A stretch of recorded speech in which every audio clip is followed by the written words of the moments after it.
रात के अंधेरे में नैना, सुनैना और जानवी तीनों बहन जंगल के रास्ते अपने घर की तरफ जा रही थी कि तभी उन्हें 3 लड़के दिखाई देते हैं और वो उन्हें छेड़ते हुए बोलते हैं, पंखुड़ियाँ ये गुलाब की सी है, मस्तियाँ ये शराब की है, लोग तेरी अदा पे मरते हैं, जा तुझ पर निसार करते हैं। अरे भाई, ये गुलाब की पंखुड़ी एक नहीं बल्कि 3 है।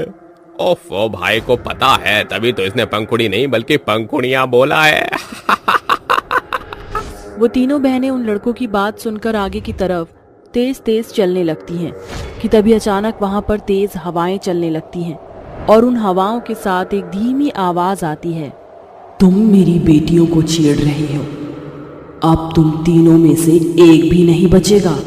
ये आवाज सुनकर वो तीनों लड़के थोड़ा डर जाते हैं, जिसके बाद वो डरते हुए बोलते हैं, कौन है यहाँ? कौन है यहाँ जो हमें डरा रहा है?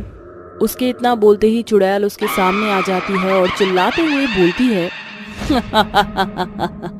मैं तुम तीनों को नहीं छोड़ूंगी। तुम तीनों की इतनी हिम्मत कि तुम तीनों ने मेरी लड़कियों को छेड़ने की कोशिश करी, अब मैं तुम्हें नहीं छोड़ूंगी। जिस मुंह से तुमने मेरी बेटी को कमेंट किया, उसी मुंह को मैं तुम्हारे शरीर से अलग कर दूंगी। बाप रे बाप, ये तो चुड़ैल है और ये तीनों चुड़ैल की बेटियां भी हैं। हे भगवान, हमने किसे छेड़ दिया? हमने तो खुद ही अपनी मौत को दावत दे दी है। चुड़ैल, हमें माफ कर दे, हमें नहीं पता था कि ये तेरी बेटियां हैं। अगर हमें ये पता होता कि ये तेरी बेटी है तो हम तेरी बेटी की तरफ कभी नजर उठाकर भी न देखते। तुम जैसे नीच इंसानों को जीवित रहने का कोई हक नहीं है।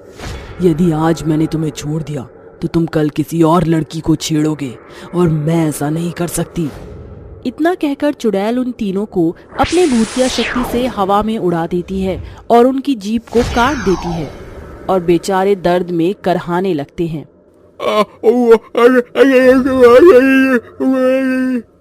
उन तीनों की जबान कटने की वजह से अब वो तीनों बोल नहीं पा रहे थे, जिसके बाद वो चुड़ैल उनकी गर्दन काट देती है और पेड़ पर उल्टा लटका देती है।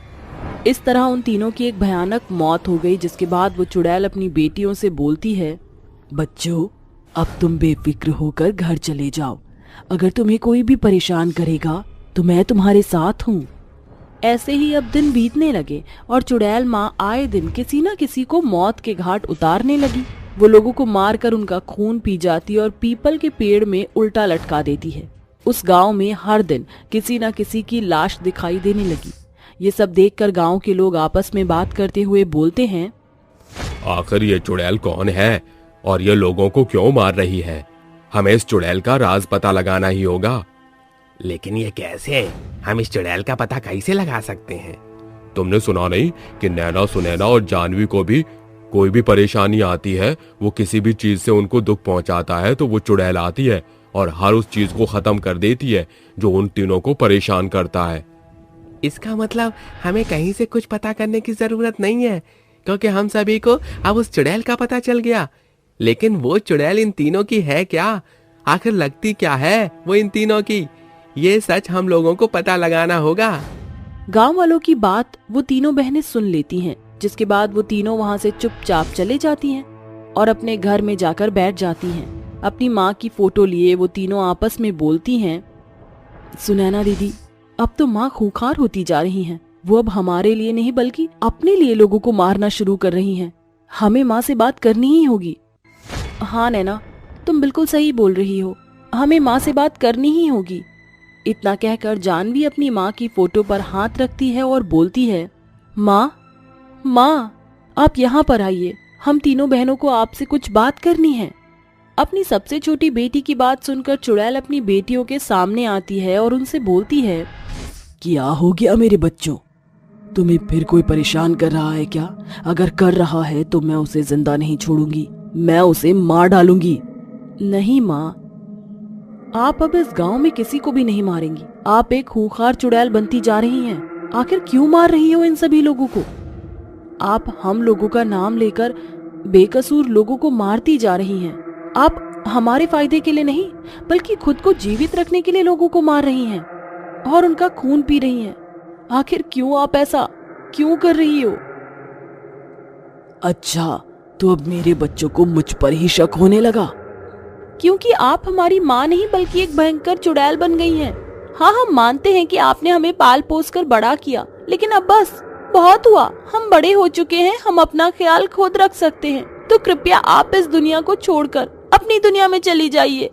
एक तरफ तो चुड़ैल और चुड़ैल की बेटियां उससे बात कर रही थी, तो वहीं दूसरी तरफ गांव का एक संजू नाम का लड़का खिड़की से ये सारी चीजें देख रहा होता है।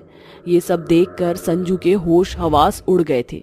वो तुरंत भागता हुआ जाता है और गांव में सारी बात बता देता है, जिसके बाद सभी गांव वाले उन तीनों बहनों के घर के अंदर आते हैं और उस चुड़ैल से बोलते हैं, इसका मतलब तुम कोई मामूली चुड़ैल नहीं, इन तीनों की माँ हो। अगर तुम इन तीनों की माँ हो तो तुम हम गांव वालों को क्यों मार रही हो?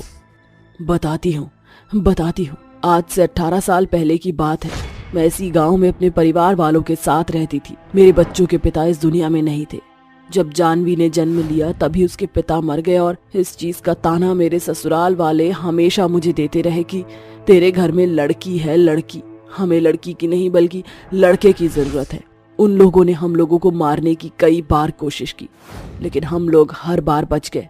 ऐसे ही एक बार की बात है, मैं अपनी बेटियों के साथ बाजार गई हुई थी कि तभी एक ट्रक आया और हम सभी को उड़ाकर चला गया।